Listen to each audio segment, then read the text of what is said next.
everybody. Welcome to Glitchy Pancakes, real talk about the world of Hey. fandom. I'm Jesse, And I'm Rob. and today we want to just dive headfirst into a really complex and a pretty fraught topic: problematic favorites. What we mean by that is Ooh. people who have created works like books, films, art, etc., that we might personally love or have enjoyed in the past, or that are maybe works that are considered good or great or even considered classic or canon. But these same people have also exhibited just unacceptably bad behaviors, bad views, racism, misogyny, etc. It broke So our how hearts. right, it's happened so many times. So the question that we're left with is, how do we engage with their work, or do we engage with it at all? So, to discuss this with us today, we have an award winning multi genre author, Columbia University professor. His books include, Hey. among others, his novels The Changeling and The Devil in Silver, his short story collection Slapboxing with Jesus, one of my favorite titles ever. Which you got it. The Yes. Oh, man. the novella The Ballad of Black Tom, which I finished recently and absolutely blew my mind, and the comic book Destroyer, which I haven't had a chance to look at yet, but now I have to after finishing that last book. His list of Comic awards book? and wins and nominations is too long for us to read off all the awards that Victor LaValle has won. But it includes the World Fantasy Award, British World Fantasy Award, Bram Stoker Award, Guggenheim Fellowship, Shirley Jackson Award twice, I believe, the American Book Award, not to mention Hugo and Nebula nominations. It's a ridiculous list and a wonderful body of work. Victor LaValle, welcome. Hey, thank you for Welcome. having me. I'm real happy to be here. Cool. Yeah, thanks for coming on to talk about this. We had some specific reasons for that you stood out to us as somebody who could speak on this topic of problematic favorites, especially after reading the Ballad of Black Tom. I think Rob, you had a question to kind of as an entry point into this discussion, didn't you? I did. If you don't mind, could you please explain to our readers the Ballad of Black Tom in your own words in case they haven't read it? Yeah, absolutely. So, The Ballad of Black Tom is a novella that is a kind of riff or reimagining on one of H.P. Lovecraft's most famously xenophobic, racist stories, The Horror at Red Hook. And what I decided to do was I grew up on Lovecraft, loved him as a kid, hated him as a young adult, and then came to something in between the two as an adult. And I felt like I wanted to take apart this one story in particular because I thought it was there was room for me to sort of take it apart and look inside it a little bit and see if there might not be a story about the kind of people that the original dismissed as merely evil or shifty or swarthy. Swore I that might, word. yeah, that he loves that word. He does. I might find a way to tell a deeper and more personal and more profound story than Lovecraft was able to if I just sort of like moved the angle of the camera a little bit. Right. Now, when you decided to write this story, was the choice of Lovecraft as a story retelling based on the extremely racist personal history, or was it more of a story that you liked but wanted to tell from a different perspective? I know we covered that a little bit, but I just wanted to know specifically, like, what was it that attracted you to wanting to dissect that particular story? Well, the truth of it is, so first thing is like it was. I think I wrote it in 2015 over the summer of 2015, and I had just as a little background, I had just finished up my novel, The Changeling, and I sent it off to my editor, waiting for notes. But sometimes, what kind of happens, like when I've like finished a novel and it's like a draft that I felt strong about. It's kind of like being in your best shape. Mm. And feeling like, well, I just ran this marathon. Maybe I wouldn't mind running a quick sprint too, because Right. I'm in shape. I got energy, Right. and so I knew I wanted to write a little thing while I waited also as a way to sort of maybe handle the anxiety of waiting to hear if the editor thought it was good, you know. Oh, right. And so I was just casting around for something to do, something to write, and that I wish I could remember exactly who it was that summer, but it was there was another black person was murdered by the police. I can't remember if it was Eric Garner or someone else, but I was feeling pretty upset about that. And while certainly like joining protests and things like that were valid and things that my wife and I sort of joined in, I felt like, is there some other way I can sort of use my voice in protest? And I thought like, oh, okay, what I want to do is I want to write like the old tradition, write your protests, right? Use your voice on the page. And I started casting around for a book or a story that I might play with for this energy, right? And one of my favorite books from graduate school, I think, is a novel called Wide Sargasso Sea by a writer named Jean Rhys. And part of it's a very short novel, but part of the reason I love it is because she was from the Caribbean. She's a white woman from the Caribbean, but she grew up in the Caribbean. And whenever she read Jane Eyre, there's just a little like it's not a huge part of the book, but the man who Jane Eyre is going to marry eventually, he has a first wife who he keeps up in the attic of his home, and she's a mad woman. And she essentially, and he married her in the Caribbean, and she really only exists to be this sort of scary first wife, and she dies at the end in a very sort of ugly and demeaning way. Right. And so Jean Rhys wrote this novel Wide Sargasso Sea because I want to say in the 60s maybe, and because she said, I think I know the story of that woman, and I believe she was driven mad by being forced by this British dude to come to to England, and being kept up in an attic. And I want to tell her story. And she wrote a classic of English literature as a result. And I kind of felt like, oh, maybe I could do a Wide Sargasso Sea. And Lovecraft, because he was one of my formative writers, became that person for me. Right. I see. Okay, so that's really interesting that you took that. So it sounds like what you're saying is that you the concept of writing a response to something that you thought needed another side, like you said, moving the camera lens or telling it from a different lens. You had that concept in mind already, not so much as like you read the Lovecraft story and thought, I have to respond to this story specifically. But you had the concept and you went to Lovecraft because he was a formative writer of yours. And there's clearly some stuff that could be worked with in Lovecraft that could be and should be told from a different perspective. Yeah, like so I cast about to a number of the writers who were like those formative, particularly horror writers. So it was Lovecraft, it was Stephen King, it was Clive Barker, Shirley Jackson, Angela Carter, these writers who I really read and loved when I was 10, 12, 13, and they got into my blood. But of all of those writers, the only one who had who had pieces that I felt like were so thoroughly unexamined in their prejudices, like on the page, was Lovecraft, right? Like even the others are modern enough that on some level, either they are wrestling with what are their conflicted feelings, or they know enough to keep that stuff off the page. Right. They are smart enough to understand. Lovecraft was racist for his time, and that's right. Even for his time, that's right. Even that's for right. his time, right. And so then I was reading. That's right.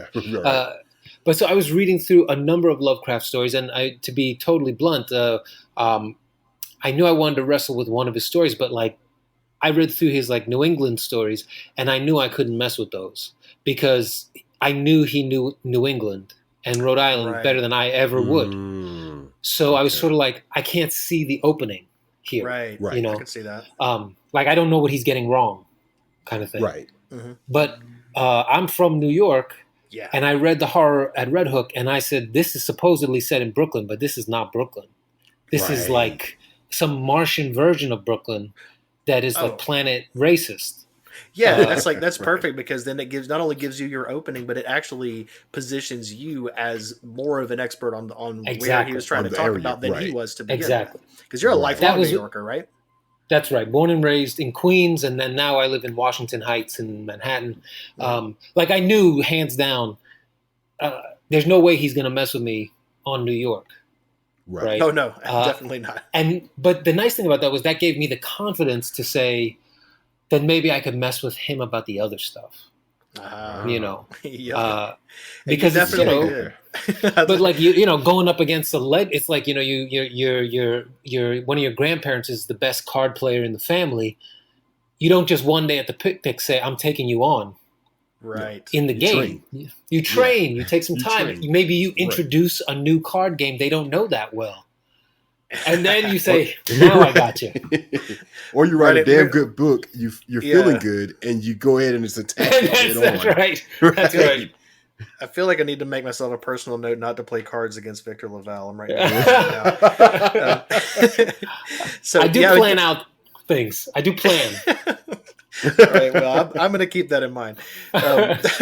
So yeah, I mean, Lovecraft was definitely one of the hugely problematic ones, even in his own time, but even until recently, like I think that was a great choice to attack the way he was doing things, and you really did. I mean, I'll just be blunt. I read all of his old stuff, and when I finished the Ballad of Black Tom, one of the first things I thought was that was better than the original story. Like it was more enjoyable, and I got more out of it, and it affected me more deeply in terms of what you want a horror story to do. I mean, just white knuckling my way all the way through the reading in a way that Lovecraft never did. And so I absolutely loved it. But still, despite people knowing his extremely racist history, he still got there was an award which until recently was a bust of Lovecraft. I don't remember the World Fantasy. Yeah, the World Fantasy Award was a bust of Lovecraft. Yeah. They've changed that, and a couple other awards that were named after people that had some real problems in their histories have been changed too. You probably heard about the Campbell Award for Best New Writer being changed after Jeanette Ng's speech that she made just straight up called out John Campbell for, despite having made significant contributions to blah blah blah to the industry as an editor. Really awful guy. And they changed the award pretty much on the spot. Fascist. Yeah. Right. And they changed the award right on the spot. So that kind of brings us around to the question of how do we engage with people's work? That is because there's always this question of separating the art from the artist, which it's debatable whether that's even really possible. And everyone is questioning how they should engage with the work of bad people in a way that does acknowledge their flaws and respects the people that those flaws have harmed. Or should we just not, I mean, it's got to be kind of a case by case basis, but I noticed in the dedication to the Ballad of Black Tom, you mentioned your conflicting feelings about Lovecraft, how he was a formative writer for you, yet clearly problematic. So I was wondering what thoughts you might have about how did you continue to engage with his work, and how do you think, is there a way that fans can look at the work of people who have really bad histories in terms of should they continue to enjoy those things? How should they talk about it? Right. Well, I mean, I have to admit, I'm not a fan of the separating the art from the artist idea. Mm-hmm. And I'm not a fan largely because I think that's a great way to avoid having to talk about what is because almost inevitably the artist, I mean, not almost in every case, the artist made the art, right? And in almost every case, the things that the artist thought or believed filters into the work, right? Correct. And that doesn't have to be a reason to then throw a thing away. It's more like, very, very recently, there's been a couple TV shows that said they are no longer going to show their blackface episodes. 30 Rock did that. Mm-hmm. I can't remember who else. Golden Girls, yes. Golden Girls did it, yeah. But I appreciate the folks who are making the point that, the issue with the idea of blackface is not that Jenna Maroney or I'm trying to remember one of the actresses on the show is on the Golden Girls is Rue McClanahan. The point is not to say we shouldn't see her doing this thing. I think the point instead would be to say, and maybe these shows are not the way to do that, but to say let's talk about how or why this was considered popular entertainment and why that could still be a joke 100 years later that everybody gets. Right. And then what is the equivalent of like what's modern day blackface? Is it white actors doing black cartoon characters? Maybe. I don't know. I mean, I would like to think that people could do whatever, blah, blah, blah. But erasing things or like making that separation, I think, is a way to do that thing that if I can speak in like maybe it's all human beings, but I'm just going to say broadly speaking that a lot of white Americans like to do, which is to say, at Thanksgiving, Grandma's going to walk in with a giant Trump poster and talk about how much she hates Cambodians. And the way I'm going to deal with that is I'm not going to say anything about it. Right. And I'm just going to get through this time. And sort of say like, well, now Grandma thinks what she said is okay in this house, in this family. Right. And maybe importantly, like she doesn't even know what she's saying hurts her kid or her grandkid, you know? Right. And like, I'm not even saying like there's a Cambodian family member, but I think it can be profound when someone, like when our kids, my wife and I have 2 young kids, 7 and 9, and they're like this morning, over summer break now, my kids really don't like me because I make them come with me to the park when I go on a jog each morning. This is their chance to get out of the house, but I get time with them. And my older son, was being particularly pissy about it. This morning.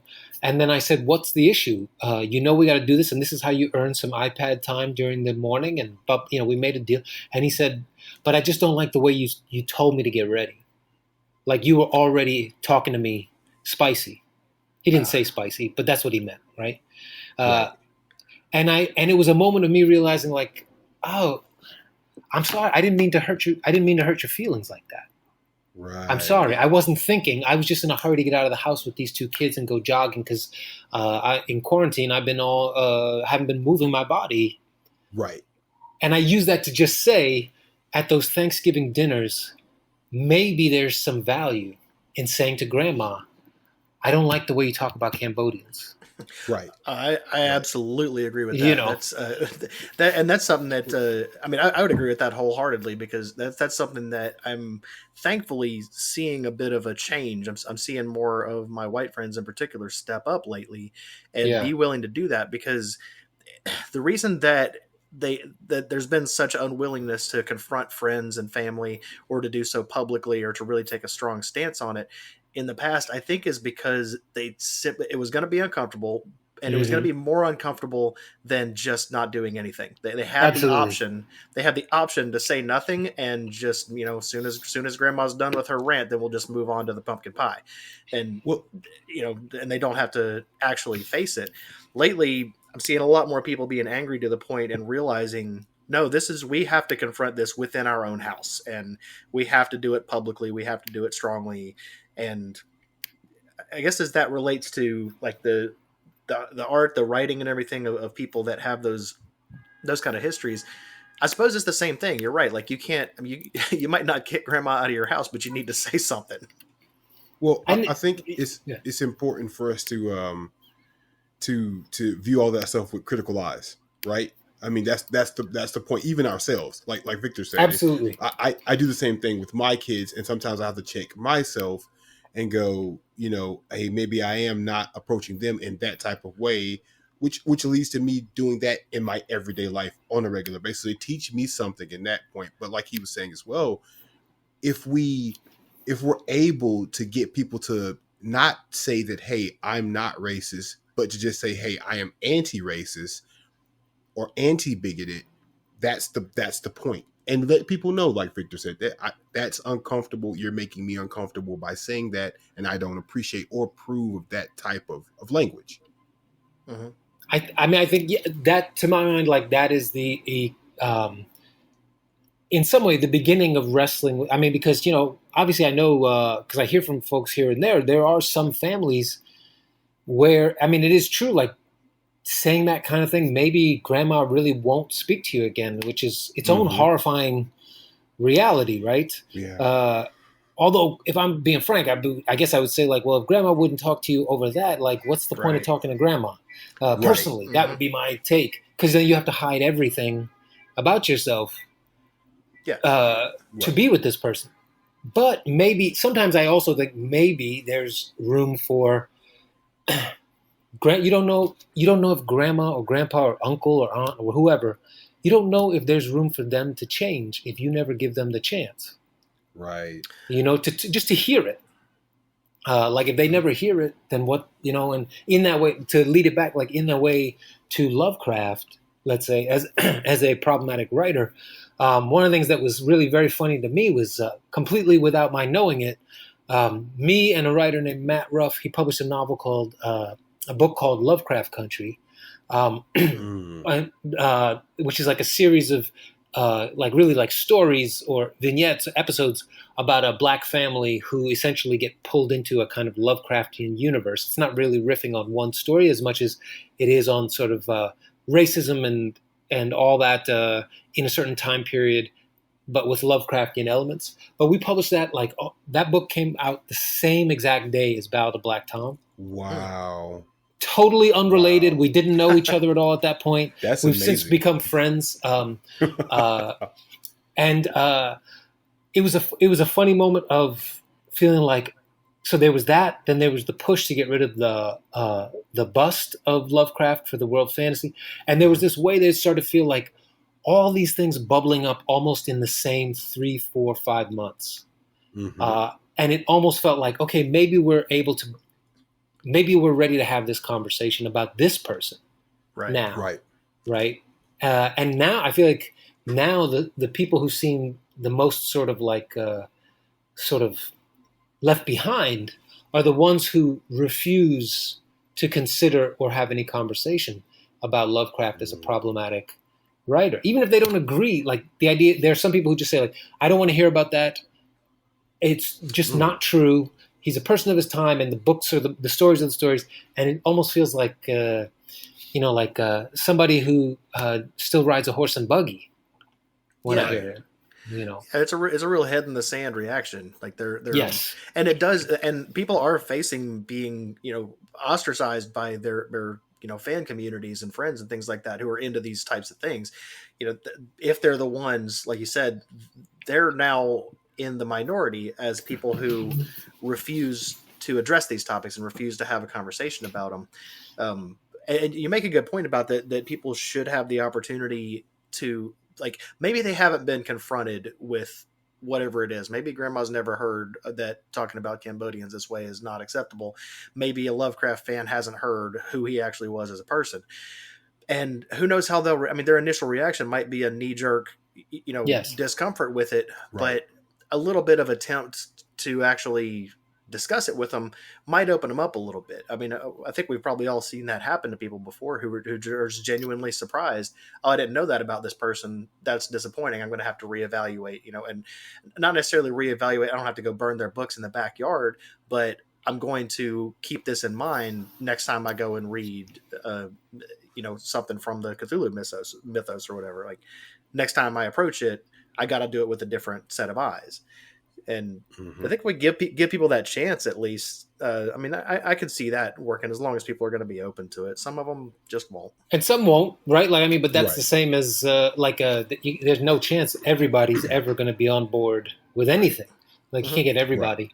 Right. But I do like to think that there are those people who, as soon as they understand it, they say, "All right, like this is a problem, and we got to talk about it." And then there's the middle patch, who are the sort of, it hurts and surprises me. I don't know how I feel about this. And then I always feel like, well, just take your time. When we come back around, maybe we talk about this. And like you said, I think, Jesse, suddenly like you read the same story and you can't ignore the things that are there, right? Like Lovecraft has a story called Herbert West Reanimator, which is essentially just about a guy who learns how to bring people back from the dead. But there's a section before he essentially succeeds. There's like a middle step where he gets hold of a black boxer's body who died, I think, in the ring maybe or something like that. And he reanimates the black boxer. And then when you read the descriptions of the reanimated black boxer, he literally calls him ape-like and the dark thisness. But the crazy thing is, I really think for a lot of readers, there's a natural instinct to gloss over the failings of someone you love. Like it just agree. is the case. And so as a result, like they just kind of, it's almost like a glitch in the matrix or something like that. It's like, the term ape-like or some really ugly descriptions there, somehow they get glossed over because what they remember is like, oh, but later when everything works and it's so creepy, oh, I love that part. Right. But then if you talk with them about it and all this, then they have to, when they read it again, hopefully they go, that's definitely there. Yeah. All right. And sometimes it's also not just glossing over the like, not just because you want to see what happens or it gets good later or anything, but I think sometimes it happens because you're sort of giving the author the benefit of the doubt and saying, well, this is just maybe he was speaking in the parlance of the times, and this was just a choice that he this is how he chose to express it from this character's point of view. And it's very easy to explain things away that way. And that's why it's important when you learn about, if you learn that Robert Heinlein was very sexist, or if you learn that Lovecraft was racist, then you go back and look at it and you're like, oh, okay, well, no, he wasn't just getting really into the mind of this character.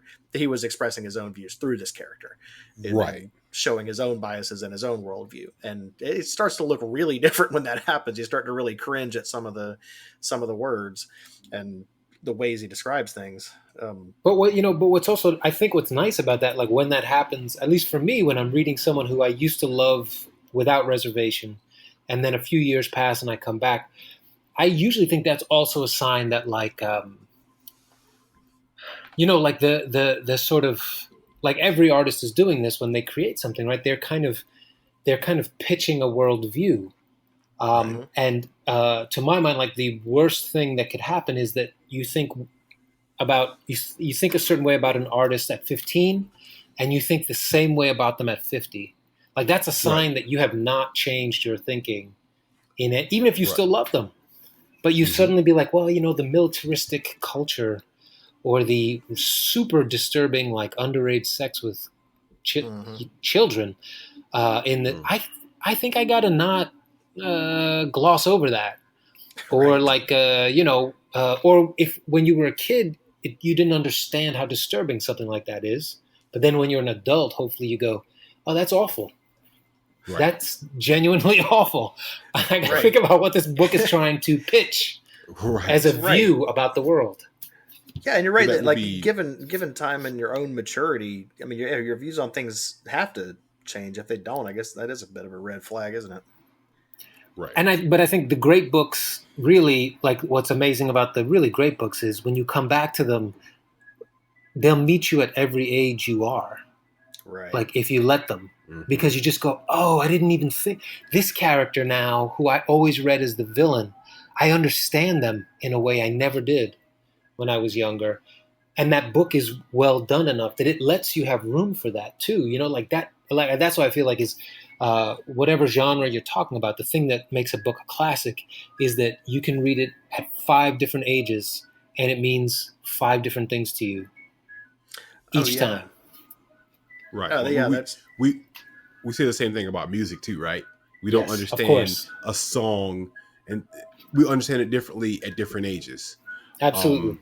Yeah, I 100% agree.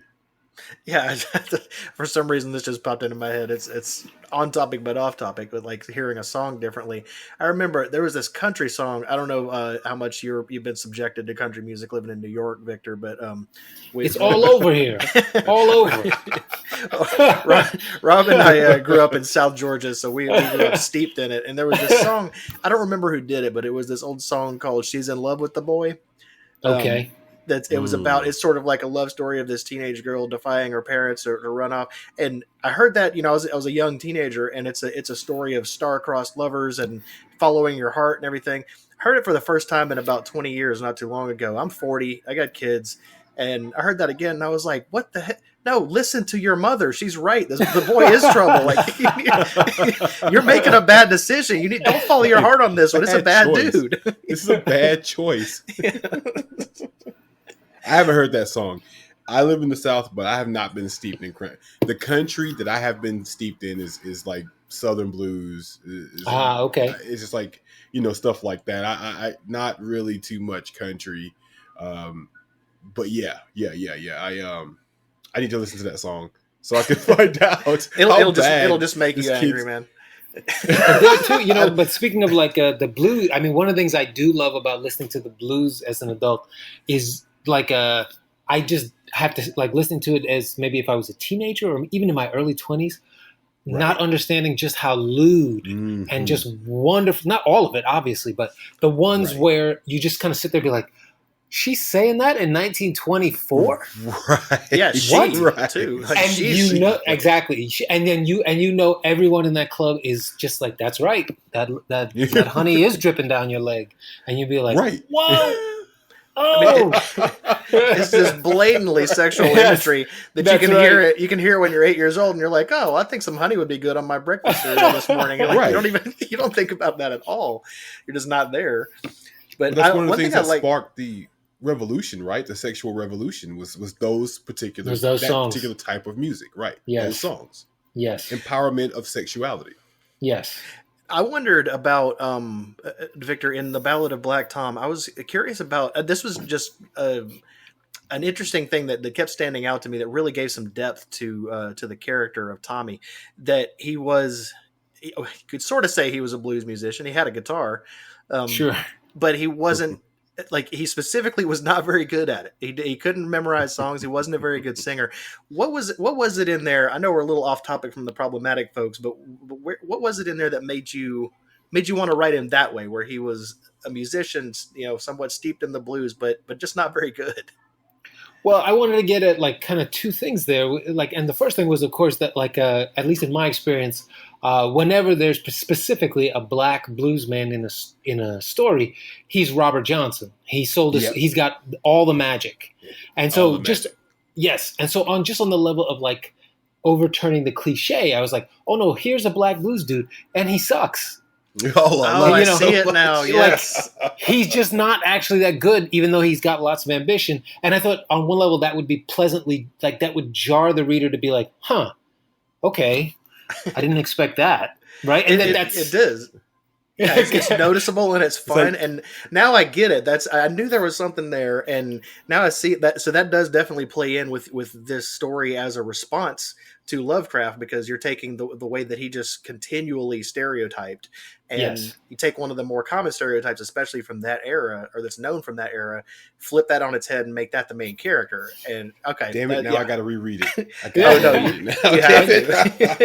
Well, but and the other, I felt like the other thing the thing I was trying to get to is sort of like he's an artist, but he's not a musician, and it's only at the end.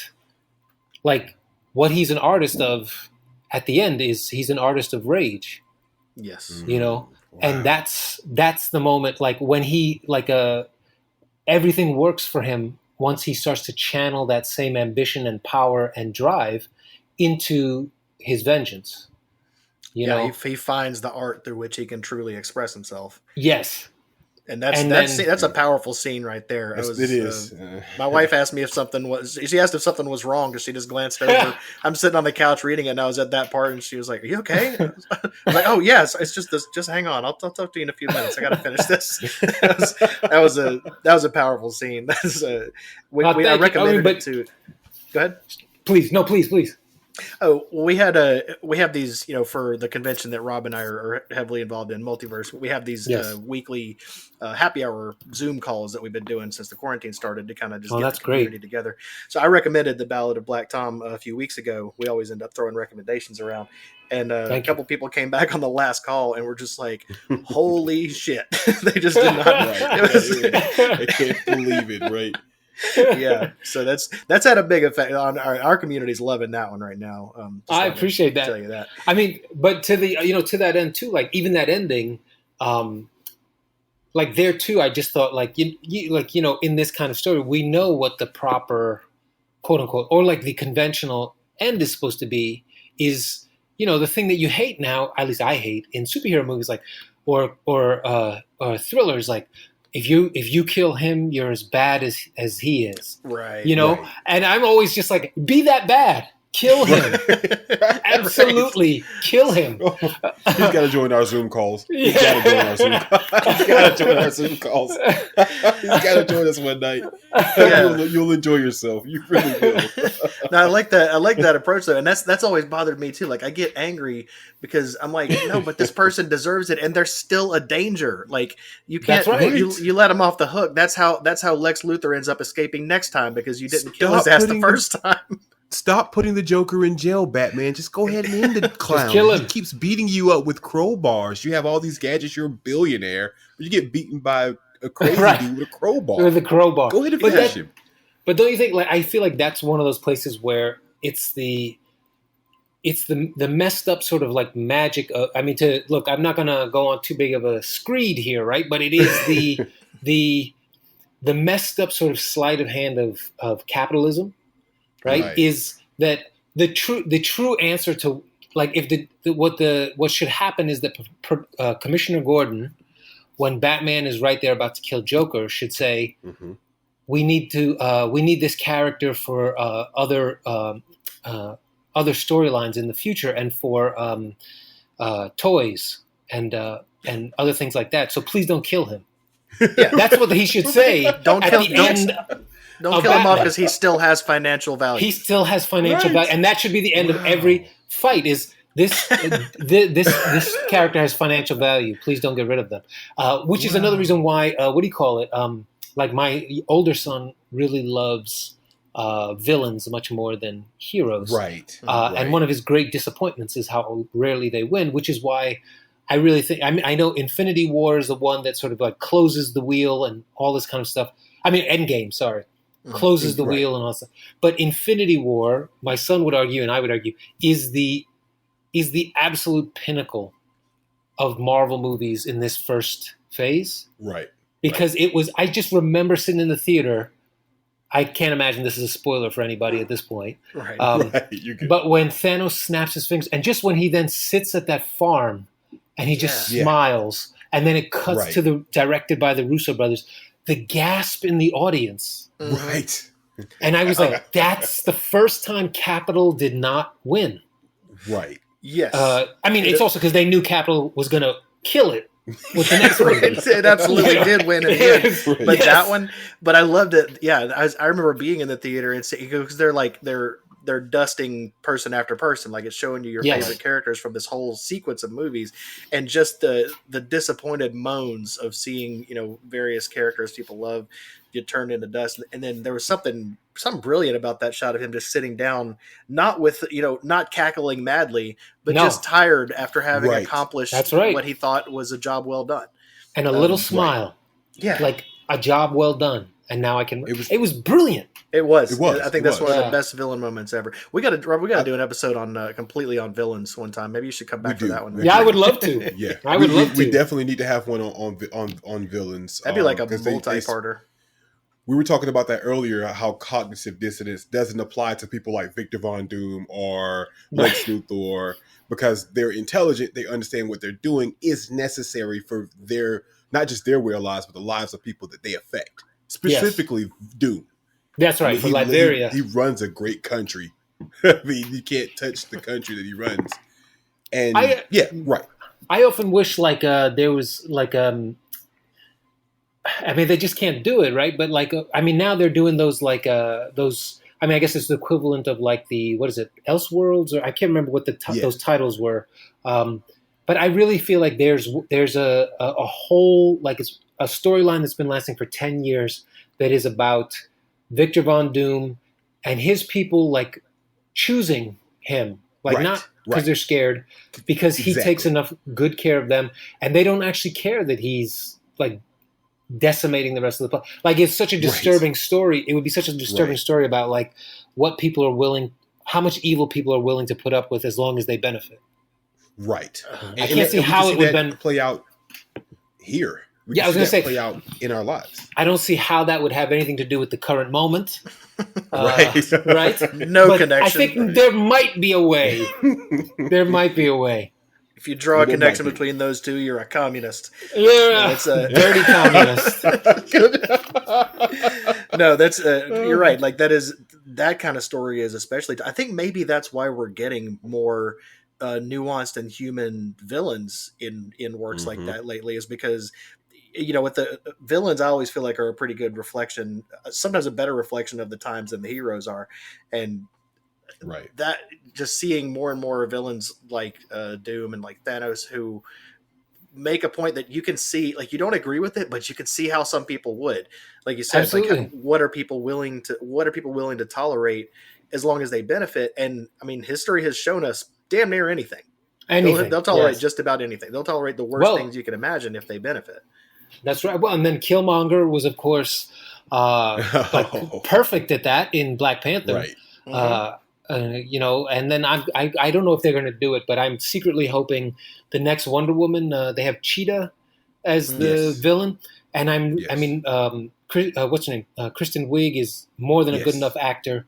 Yes, absolutely. Like, I'm really hoping, because there was nobody who, I loved the first Wonder Woman, but she did not have a single formidable opponent. Right. In that whole movie, right? She was the whole greatness. She was, and I'm hoping that they pose Cheetah as like an alternative, almost like what if you didn't grow up a princess on a magic island? What would you turn into if you had power, but you also had rage? What would happen? Maybe they can save that for Nubia. I like that. Which L.L. McKinney is writing. Victor, I don't know if you're familiar with her work. She was one of our guests last year at Multiverse. Okay. She one of the best panelists we could have ever hoped for. She brought so much to every one of them. But she's written, or is writing, this series, The Nightmareverse, which is this. It's a retelling basically of the Alice in Wonderland story in modern day Atlanta with a bi-black girl as Alice.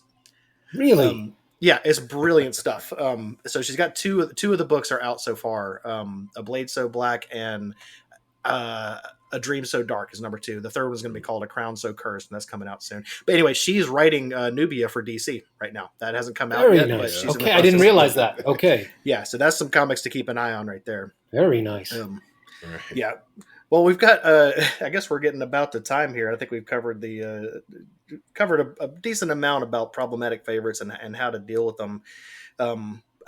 We had thought about talking a little bit about how to deal with, not just, we're mostly dealing with historical ones so far, but there are people that are being outed as very problematic currently, like right now, for sure.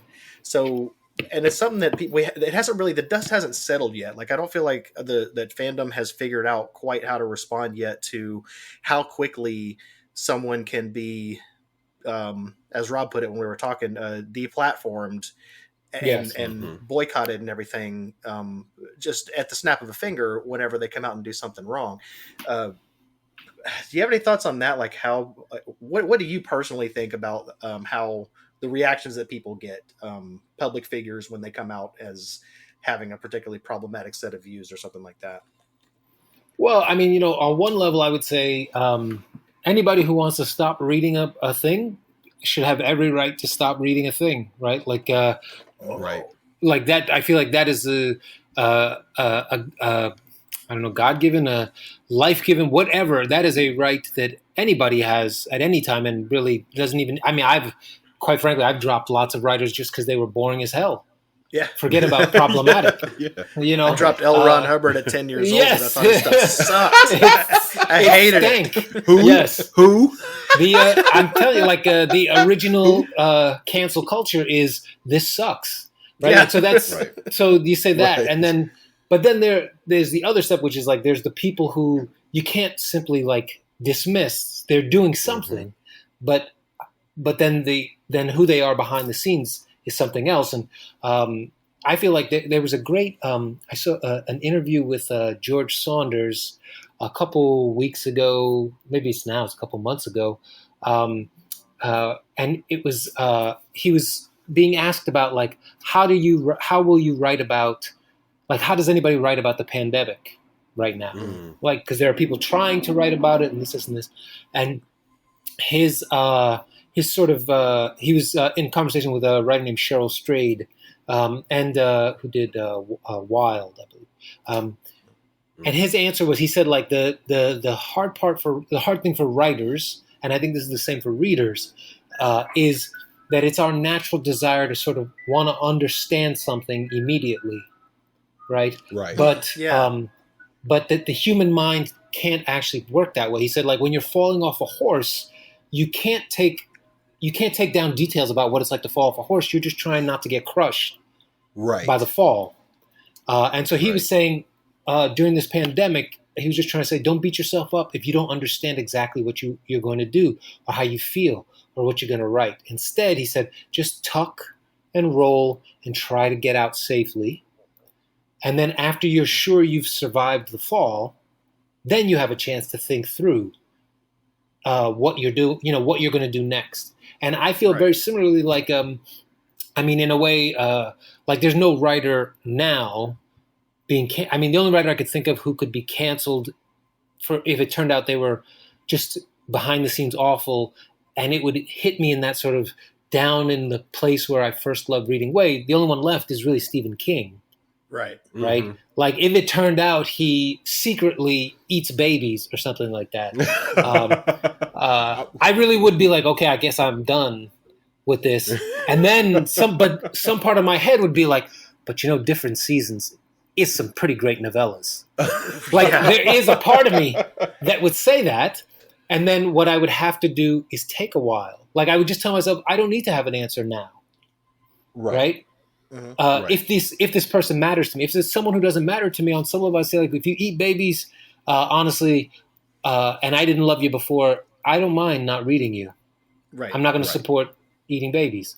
But if it's the older thing, the people who were under my skin early, and I can't just wash it off, I really just feel like regardless of what happens on Twitter and blah, blah, blah, I'm going to sit here and I'm going to think to myself for the next 3 months, 6 months, a year, could I enjoy these books knowing what I know now about that person? And it's a personal thing, I think. I think so. There's an article that was on the Tor website that posed 4 questions for it's called 4 questions to ask when beloved books haven't aged well, and I think it can be applied too if you find out something about the author. So the author goes through and this is just kind of one rubric for that you could use to approach finding out something like that. And it goes through 4 steps, which is this a work I can continue to recommend to others is the first one. Is it something you want to continue to propagate out there? The second one is this a work I can continue to enjoy privately? And to me, that means like I'm never going to be able to take back having enjoyed a book in the past, but I can stop while I'm sorting things out. Like if I take that time, like you said, 3 months, 6 months, a year to sort out how I feel about that person, I can stop giving them money in the meantime. Absolutely. My personal thought. And then the third one in that list is there another work that doesn't have these problems, but occupies the same space? That's an interesting question to me because that's an easy thing that people don't do that work as much as they should, which is, okay, you've got a problem with Heinlein, go read Ursula Le Guin. You got a problem with Lovecraft, go read Victor LaValle. Sure. Yeah. And then there's I'll take that. Right. Right. And then the fourth one is, this is what I think you did with the Ballad of Black Tom. The fourth question on this list, through that progression, can I recommend it to others? Can I enjoy it privately? Is there another work that doesn't have these problems but occupies the same space? Finally, he asks, can I create a work that is corrective to the problematic work I love? Which sounds a lot. I like the use of that word corrective. Yeah, I like that a lot. I think that's what it felt like that you did. And it never felt, the Ballad of Black Tom never feels like you're just, it's not a Lovecraft pastiche, it's not it's not anything like that. It's not riding his coattails. It's a direct standing in opposition response to exactly what was wrong with his work. And in my opinion, the best thing about it is that you outdid the original. Like you not only responded to it, but now it's a better story. So, if he was still around, which, by the way, is an incredible feat. 100%, an incredible feat. Yeah. Congratulations to you on that. I have one. I appreciate that very much. Yeah. I mean, please take all the accolades because it's necessary. When my kids eventually read your book, I'm going to say I had a conversation with this person. That's very kind. You need to read it good, and that's something. I mean, I have kids at about your kids' age. I have 2 boys, and I'm really excited that this type of thing is now available for them to, because he's probably going to want to read Lovecraft. I know that. There's going to be somebody that introduces him to him. He hasn't read it yet, but he's going to experience that. But he's going to have something else on the other side of that door to bring almost attached, but not attached to those particular books and that way of thought, and showing the other side of that. And him being a biracial kid, I mean, you can't get any better than that. Yeah. You can't get any better to see two sides to that story. Absolutely. You can't get any better than that. And congratulations to you for that. And thank you for providing that for us. Yes, definitely. So I guess we're about at time, guys. So Victor LaValle, thank you so much for coming on the show. Thank you very much. We appreciate it. Yeah, I love hearing about your This work. was a blast. About your takes on problematic favorites. It's something everybody's still wrestling with, and we're getting there. And that's really enjoy having your insight on it and your perspective. Where can people find you? Want to tell people where to find you online, on Twitter, or on the web, or anything? Sure. Come to if you want to find me online. I'm on Twitter. Is probably the place I'm most active. It's just Victor LaValle. I'm just at Victor LaValle, and it's mostly dad jokes, Black Lives Matter posts, a bunch of other things where I yell and scream about people, and occasionally, I highlight somebody else's work. If any of that sounds interesting, I'll be there. All right. Well, people, go check him out and pick up his books too. We're going to take all of his works, his bibliography, we're going to have in the show notes to this episode. So when you're done listening, hop over there, click those links, and buy some books. Victor, we're going to let you get on about your life. And once again, we appreciate it very much, and we will talk to you later. Really appreciate it. Thank you. It was such a good time. Such a good time. Pleasure. All right. Pleasure. All right. Talk to you later. All right. Excellent, Rob. Wow. Thank you as well for staying and having this. I appreciate every time that you do all the mastering for us and everything. Like, I know you're going to make this sound good. The pleasure's all on this side of the table, my friend. I really enjoy doing this. This is fantastic. I hope that everyone else enjoyed listening. Thank you all for listening. Thank you all for downloading. We appreciate the support. We appreciate Victor coming on and having a discussion with us. I appreciate Jesse. I appreciate myself a little bit. I appreciate everything. And this was gratitude fantastic. All over the place. Yes. Thanks everybody for listening.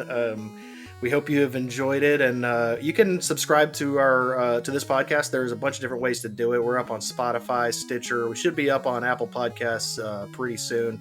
You can find us pretty much anywhere, or go to glitchypancakes.com. We can just stream the episode straight from there too. Follow us on Twitter. Go ahead. Go ahead. You're good. All right. You're good. You can follow us on Twitter. We are at Glitchy Pancakes. And you can email us if you have questions, suggestions, comments. You can always email us at cakespod@gmail.com. That's how to find us. And thank you for listening, everybody. We'll see you next time. Hold on 1 second. I'm not letting you go yet. Okay, you can fine. Find me on Twitter at EI Blackout, and you can find Jesse. Oh, I knew I was going to forget that. Jesse_A_Adams on Twitter. We just got through talking to Victor LaValle. We're going to forget things. That was awesome. Yeah, that was It's going to happen, dude. Hey, it's going to happen. One day I'll remember to promote myself. I will figure this out. Right. Anyway, that's our info. Yeah, don't forget to check the show notes for all the links that we've talked about, all the recommendations. So that, I believe, unless you got anything else, Rob, I think that's it this time. And no more interruptions. I appreciate it. You guys have a nice day. Thank you for listening, and we hope you have a nice heaping, helping pile of glitchy pancakes and you're full. Thank you for joining us. Thank you. Bye, everybody. Bye-bye.